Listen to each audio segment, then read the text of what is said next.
Bloomberg Audio Studios. Podcasts, radio, news. You're listening to the Bloomberg Balance of Power podcast. Catch us live weekdays at noon and 5 p.m. Eastern on Apple CarPlay and Android Auto with the Bloomberg Business app. Listen on demand wherever you get your podcasts or watch us live on YouTube. It's official now. Having been sworn in as the 47th President of the United States, Donald Trump delivering his second inaugural address. The golden age of America begins right now.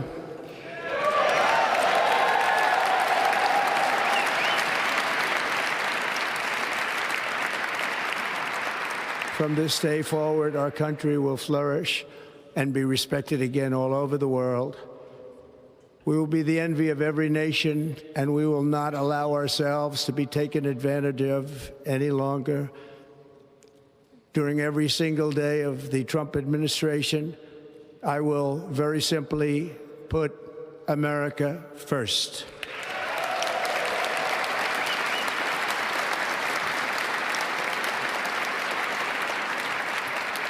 Our sovereignty will be reclaimed. Our safety will be restored. As we bring our signature panel back in, Bloomberg Politics contributors Rick Davis and Jeannie Shanzano have been with us for the duration today, and great to have both of you with us here. Donald Trump says the golden age of America begins right now. Rick, is that true?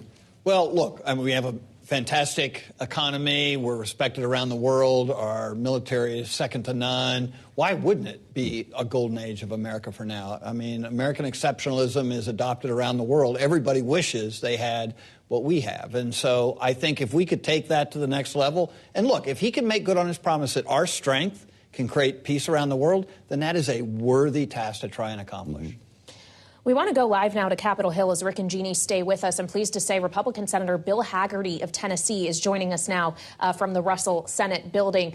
Senator, thank you so much for being with us. Happy Inauguration Day 2. You, of course, are quite close with now the 47th President of the United States, but he's going to need a team alongside him. What is your expectation about just how quickly you will be casting votes to confirm his cabinet nominees? It's actually going to be as soon as this evening. The Senate Foreign Relations Committee is going to meet later this afternoon, 4:30, 5 o'clock. I expect Marco Rubio to be reported out unanimously from that committee. He's our next Secretary of State, and I hope that our Democrat colleagues will cooperate with us, go ahead and accelerate the process, and let's get him appointed tonight. We can do that. We have the authority to do that here in the Senate with Democrat cooperation.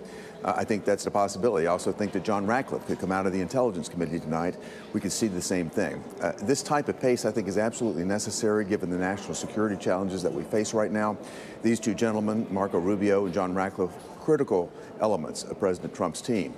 And I'm hopeful that we'll be able to move very rapidly and similarly just keep making this pace as rapid as possible through the course of this week and next and really put the core part of President Trump's team around him as soon as possible. It's good to see you, Senator. Thanks for joining us on a very busy day here in Washington. Of course, President's pushing a lot of paper today. When do mass deportations begin? And what should employers who are watching and listening right now prepare for? So I talked to Tom Homan just shortly after the inaugural speech. Tom is going to be the busiest man in America starting tomorrow. But I think we're going to see a lot of action fast. Executive orders will be coming into place this afternoon, and we're going to see a tremendous amount of movement because this mandate has been clear. So 75% of Americans said this nation was on the wrong track before Election Day. The number one issue has been immigration, the crime in our cities, the fentanyl coming into towns across my home state of Tennessee. And we're going to also be passing the Laken-Riley Act here in the Senate. That may be the first piece of legislation, I believe it will be, that President Trump will sign into law.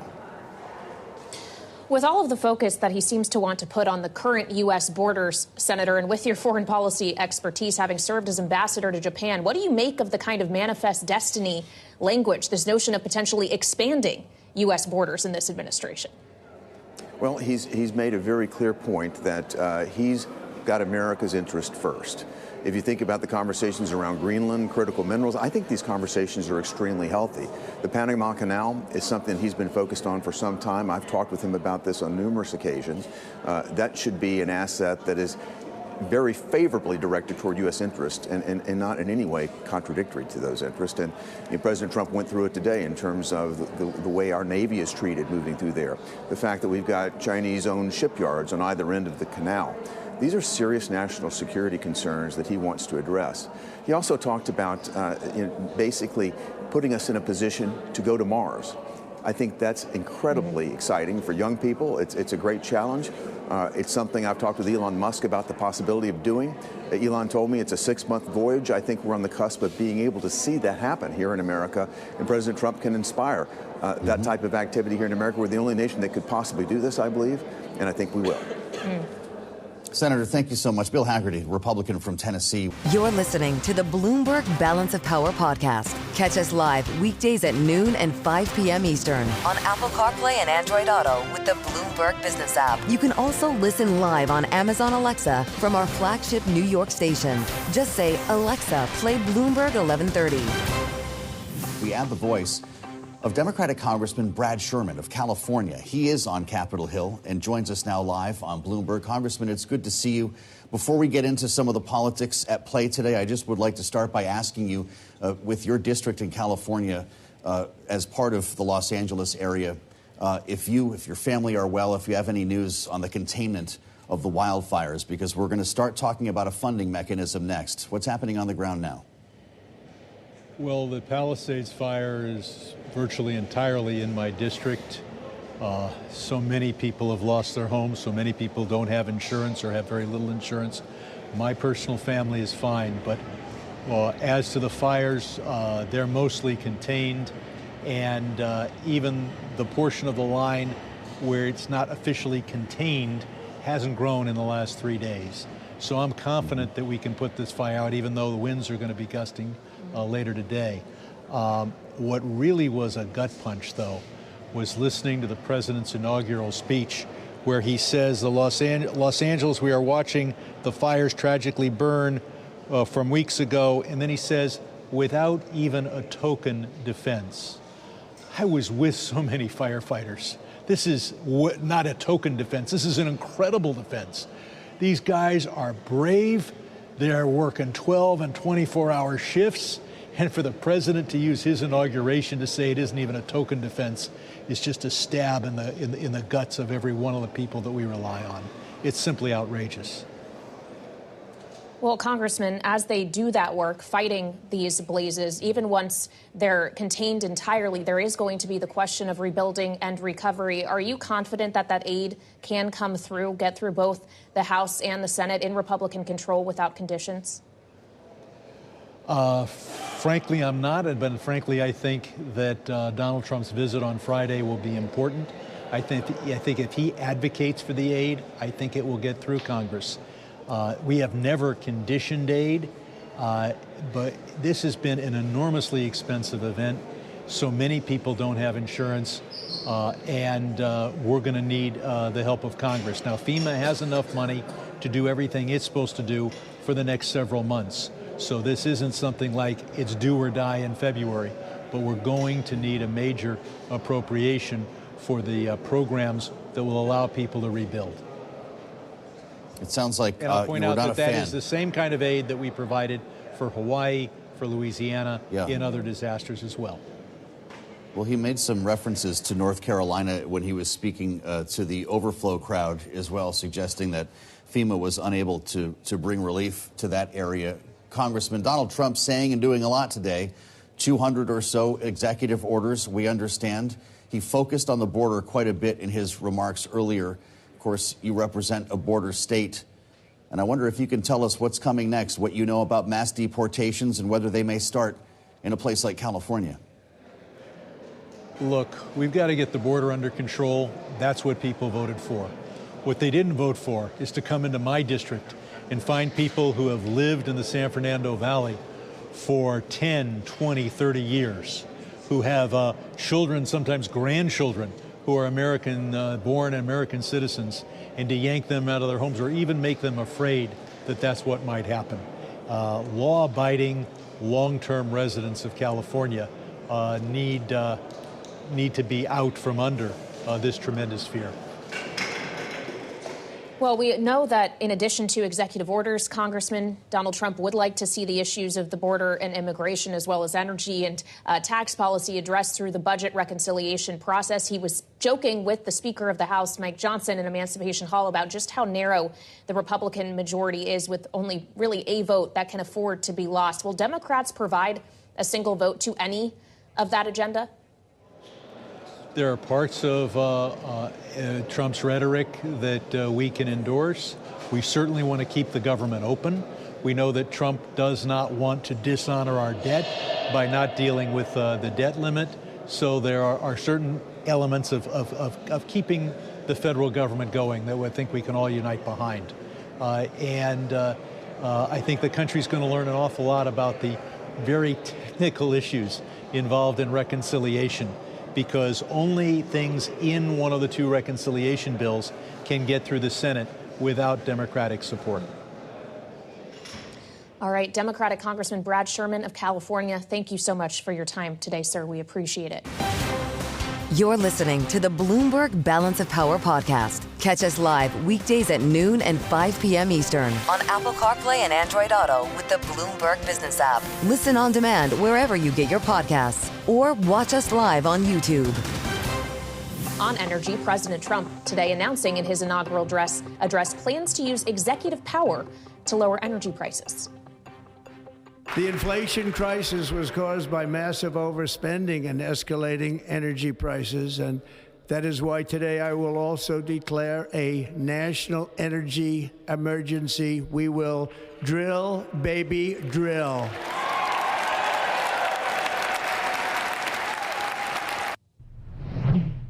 Joining us now for more on this here on Bloomberg TV and radio is Dan Brouillette, former Secretary of Energy for the first Trump administration. Mr. Secretary, thank you for being here. As he says, drill, baby, drill, a refrain we've heard often from now President Trump. How easy is it to make that drilling happen via executive order exclusively? Well, thank you for having me today. It's actually quite easy if you think about what it takes in terms of regulation to get a permit today in the United States. If we can make that more efficient, if we can make that more easily done, if you will, shorten the timetables for achieving production-type permits or infrastructure permits, then we can increase production here in the United States. And I think that's what the president wants to do. He's absolutely correct about the underlying cause of inflation. The rising of energy prices in early 2021 and 22 had a devastating effect on the U.S. economy with regard to pricing here. So I think he's on the right track. I think he's going to be very effective in doing that. Each of those cabinet secretaries, each of those cabinet agencies are going to move very, very quickly to streamline the regulatory processes.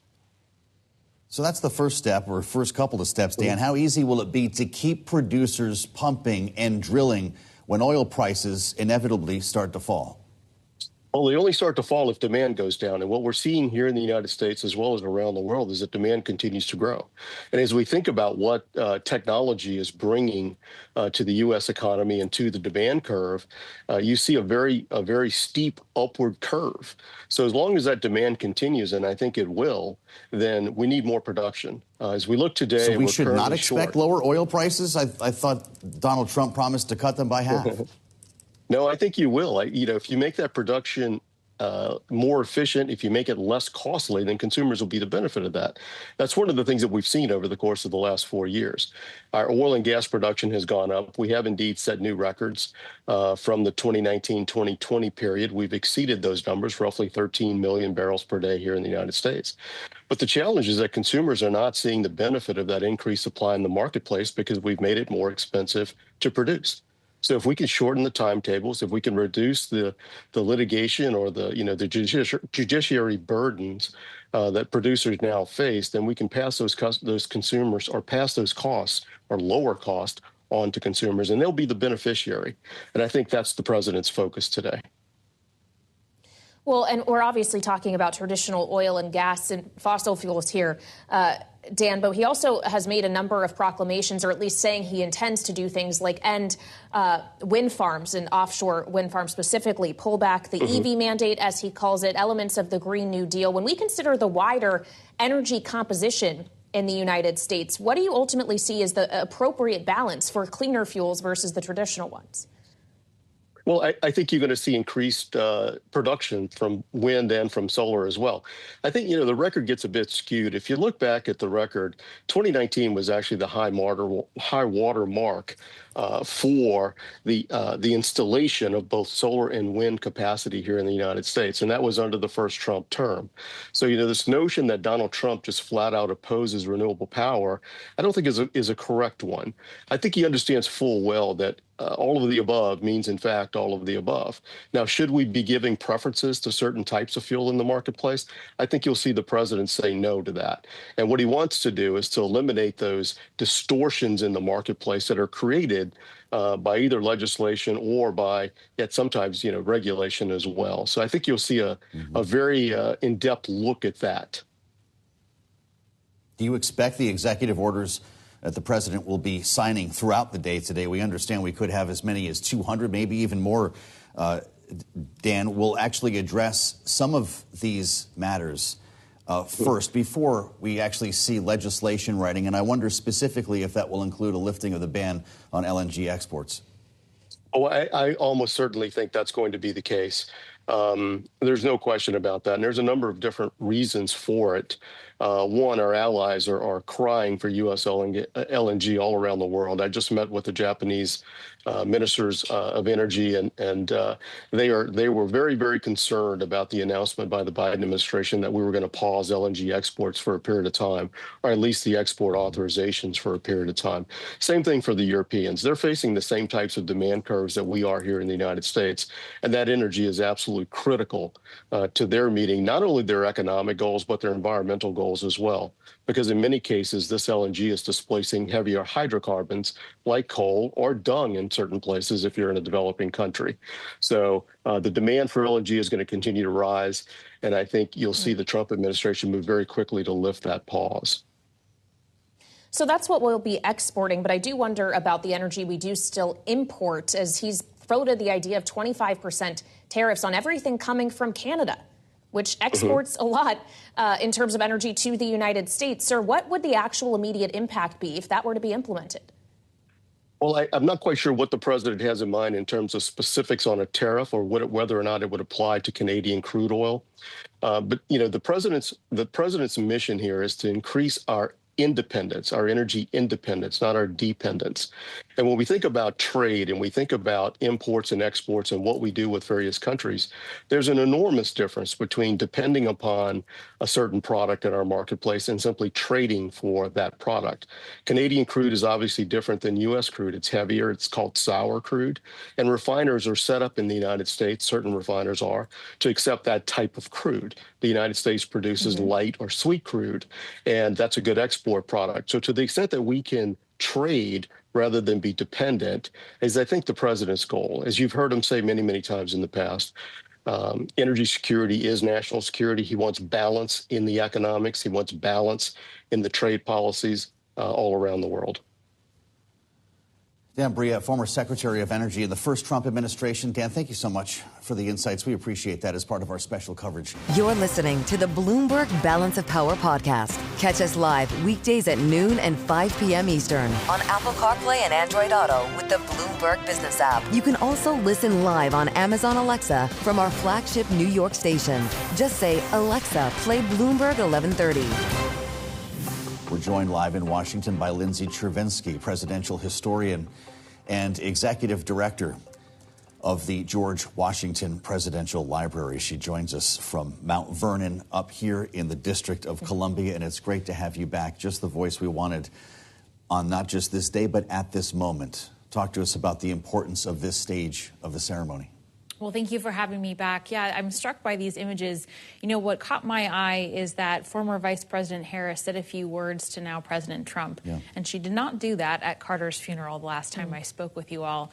And I would dearly love to know what they were saying to one another. But, it is an important moment because this is sort of the final capstone in the peaceful transfer of power, which is the bedrock of what it means to be a republic. If you have a different type of transfer, it's a different type of government. Well, and it is a stark contrast to what we experienced just 4 years ago when Donald Trump did not attend the inauguration of Joe Biden. And of course, remarkable as we see the Bidens making their way toward Marine One now to consider that Trump and Biden rode over to the Capitol together today after having tea at the White House, a relationship between the two of them that has been adversarial, to say the least, and that's perhaps a kind way of describing it, Lindsay. But to see them doing this now, as you say, a pillar of the American Republic, Donald Trump escorting Joe Biden physically to the helicopter, just shows how far we've come in the last 4 years. Yeah, I think it does. You know, what you said is important is they don't have to like each other. They don't have to get along. They don't even have to necessarily enjoy the experience, but it is a part of the process. And notably, we didn't have this image from 4 years ago because Trump didn't attend. And instead, we had a split screen where he was leaving to go directly to Florida. And so, you know, for all that we might feel about this moment, I think it is worth noting and it is admirable that the Bidens are there because no one likes losing. This is a remarkable moment that we're witnessing here as Jill Biden just gave a hug to Melania Trump. And Donald Trump was yelling over the wind to try to say something to Joe Biden. I can only imagine what that message was. The current president and first lady are now walking away from the helicopter where the Bidens have boarded. We'll now prepare for them to fly away.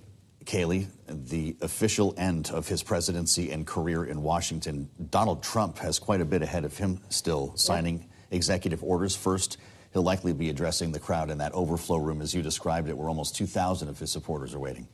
As we consider now that he is president for a second time, only the second in history to serve non-consecutive terms. And Lindsay, he described it himself during his inaugural address as something of a comeback, talking about how he saw himself as having been politically persecuted over the last several years. And yet he has returned to this highest office in the country. Just talk about that turnaround of the political fate of Donald Trump, that he once again finds himself here.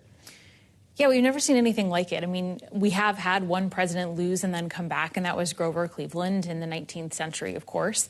But he had not been indicted. He had not played a role in inciting a violent insurrection.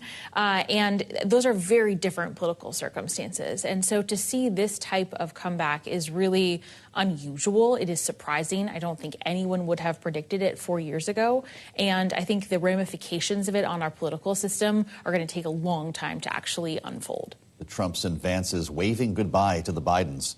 Now the stairs have been lifted, the doors closed on the helicopter, and the Trump party is heading back indoors into the Capitol.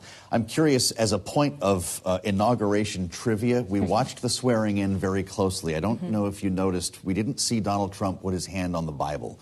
And I'm brought back to 2009 when Barack Obama decided to do it all over again with the Chief Justice after flubbing out an abundance of caution, as he said at the time, some of the language in the oath. Are we going to see another swearing in potentially of Donald Trump? I don't think we will, because they're actually not required to take the oath on a Bible. John Quincy Adams took it on a book of laws and a copy of the Constitution. So the oath is actually not based on a religious foundation. It's based on a commitment to the Constitution and to the American people. This is why we have you here, to answer questions like these. As the rotors turn on the helicopter, Kailey, Joe Biden will soon be taking off.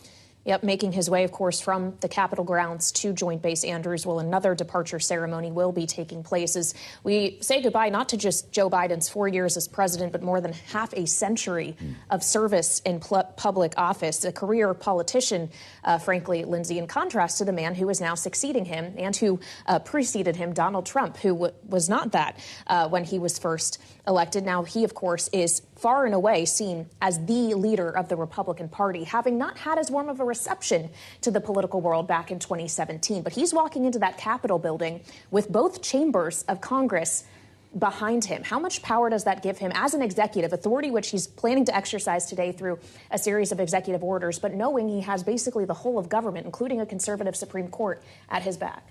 Well, normally I would say that a second-term president with the limitation of the 22nd Amendment would not necessarily have that much power. Usually in the second term, a president focuses more on executive orders and foreign policy because they are a bit of a lame duck. And so their ability to shape domestic politics is limited. And yet, as you said, Trump has really remade the party in his image. We saw this week with the cabinet secretary hearings that many of the people were willing to do whatever he wanted, even if they disagreed on certain policies. And so I don't know how much pushback they're actually really going to give. Now, that being said, no president achieves everything they want. It's just kind of a political rule that I think is probably going to stand here, regardless of how much support he does have. The presidential helicopter, many know as Marine One, is now wheels up in Washington, D.C. on a frigid 20th of January. The inaugural ceremony is largely complete for Donald Trump. Now Joe Biden and Jill Biden will get their last view of the Capitol. Kailey, as they hover over Capitol Hill, will likely fly past the White House before making their way to Joint Base Andrews. Incredible, as we consider that Joe Biden wanted, at least up until roughly 7 months ago, to serve a second term as president. He was hoping it would be his inauguration today, not that of another Democrat or of Donald Trump, but instead him. And reporting does suggest that he is leaving this office having still believed that he could have won this election in November. And it does make you wonder what must be going through the head of the now former first couple as they leave Washington behind them. Isn't that right? The man he replaced has now replaced him. And you can speak to what's happening on the other end of Pennsylvania Avenue as they prepare for the Trump's arrival. Yes, so in just a couple of hours, the White House undergoes a complete shift. So usually there's some staff that stays, but there's also new staff that comes in. There's a whole team of volunteers that will pack up all of the Biden's belongings, including photographs and personal mementos. They will take out a lot of the choices that the Bidens made in terms of art and decor, especially in the Oval Office. And then all new selections will come in. Sometimes that's rugs, sometimes that's draperies, sometimes it's art and furniture, and they will complete that entire process in just a couple of hours. It's incredible to consider, and also just in the next couple of hours, we do expect Trump could sign dozens, if not upward of 100 executive orders. Have we ever seen as potentially active a first day of a presidency as what we could see today, Lindsay? We have. Actually, recent history has been quite intense in terms of executive orders. The overall number of them are not actually as high as Franklin D. Roosevelt, which was the peak of executive orders in the presidency. But the number on the first day does tend to have that concentration. And usually, and we saw this 4 years ago, it's a president undoing the things that their predecessor did through executive order because they didn't do it through legislation. Biden also swore in, I think, thousands of political appointees that were at the lower level on his first day 4 years ago. So I think that it's pretty common at this point to see that type of activity. Now, the scope and breadth and the type of executive order, that might be a little bit different. I don't think that Biden or Obama attempted to rename a body of water. All right, Lindsay Chervinsky, presidential historian and executive director of the George Washington Presidential Library at Mount Vernon. You're listening to the Bloomberg Balance of Power podcast. Catch us live weekdays at noon and 5 p.m. Eastern on Apple CarPlay and Android Auto with the Bloomberg Business app. Listen on demand wherever you get your podcasts or watch us live on YouTube.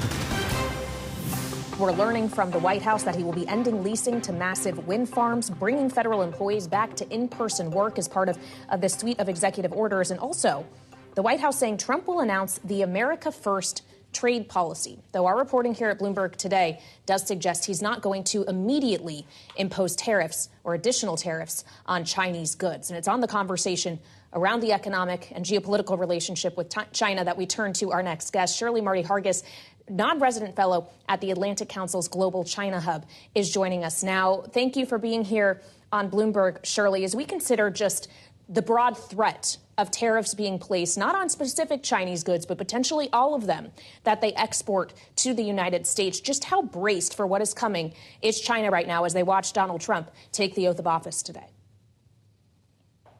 Thank you, Joe and Kailey. It's lovely to see the both of you again. I was just at some of the events for the now Trump administration last night, and there's been much discussion around this topic. I think that with the reinstatement of TikTok, just in the last, I believe, 14 hours, this was reinstated. And now we're seeing Xiaohongshu, the Red Note app, that everybody, it's Americans and Chinese citizens are able to interface with one another. I think these pieces also factor in to how China's bracing itself. I think Chairman Xi has had a discussion already with President Trump, And we see that, yes, he declined the invite to the inauguration, which I think was wise on his part, but he made a good faith effort and brought in his vice president, Han Zheng. And so there is clearly it appears that there will be a PRC-U.S. interaction of some sort of mutual benefit on the front end. And so I think that matters. I think that matters fundamentally when we're speaking about how China's bracing itself for the tariffs. Well, so aren't we talking out of both sides of our mouths here a little bit, Shirley? All the tough talk, the bipartisan tough talk against China. This is the one thing Democrats and Republicans have agreed on the last couple of years. And Donald Trump was pretty tough on China every time he mentioned these issues, promising tariffs and a lot more than that over the course of the presidential campaign. But to your point, you've got the vice president of China in attendance. Shou Chew, the CEO of TikTok, was not only at the inaugural, he was in the U.S. Capitol Rotunda today, one of the most precious tickets in town. What does that tell us about the approach that this administration will actually take? Not the rhetoric, but the action. When it comes to the action itself, I think that what Trump understands, especially as a businessman, you have to, I believe it was a couple of weeks ago when he was announced as a couple of weeks ago, he may have announced, I believe, on his True Social that how much TikTok was significant to his winning the presidential election cross board. I do think, though, that he is recognizing that that period where Xiaohongshu, the Red Note app, was interfacing, Americans and Chinese were interfacing with one another. Yeah. That's a national security challenge right there. And this is happening as Americans across the country are upset with their TikTok being taken away. And as we see the movement through the Capitol here, we want to turn back to Shirley Martey Hargis, non-resident fellow at the Atlantic Council's Global China Hub. Shirley, thank you for your patience and apologies for the interruption as we track the events of this important day. It's noteworthy in the remarks that Donald Trump has given, aside from suggesting that America might be expanding its borders and that he does not want to see the U.S. involved in further wars. There was a noteworthy absence of mention of some geopolitical relationships or conflicts, whether it be the war in Ukraine, the relationship with China, even Taiwan. And I wonder on the Taiwan front specifically, what your expectation is as to what is going to happen with Taiwan's defense supported by the U.S. and China's responsiveness to whatever decisions the U.S. makes regarding Taiwan will be. When it comes to Taiwan, we can pretty much expect Xi to react. He has to, especially with FDI so low, and especially with challenges domestically with his populace, with the economy in general. And I think that when it comes to Taiwan, we will continue to support Taiwan. 90% of our semiconductors and chips come from the island. 85% of global economic output regarding their foundries are 4 of those largest foundries are on that island. And so we have significant investment in the island. I think that President Trump has this in his mind as he's engaging Chairman Xi. And if we cycle back to TikTok, his pulling back of the ban on TikTok may be because he wants to reset the stage for his relations with Chairman Xi. Shirley, what does David Perdue, Donald Trump's pick to be the next ambassador to China, bring to the table? Business background. Business background is substantial. And I think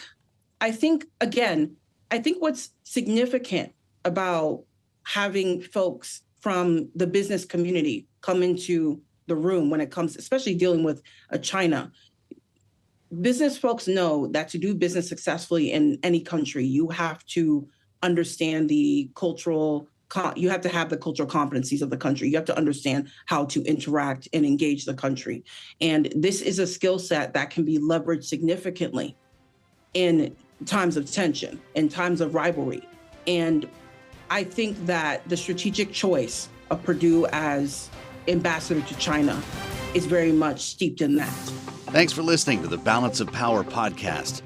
Make sure to subscribe if you haven't already at Apple, Spotify, or wherever you get your podcasts. And you can find us live every weekday from Washington, D.C. at noontime Eastern at Bloomberg.com.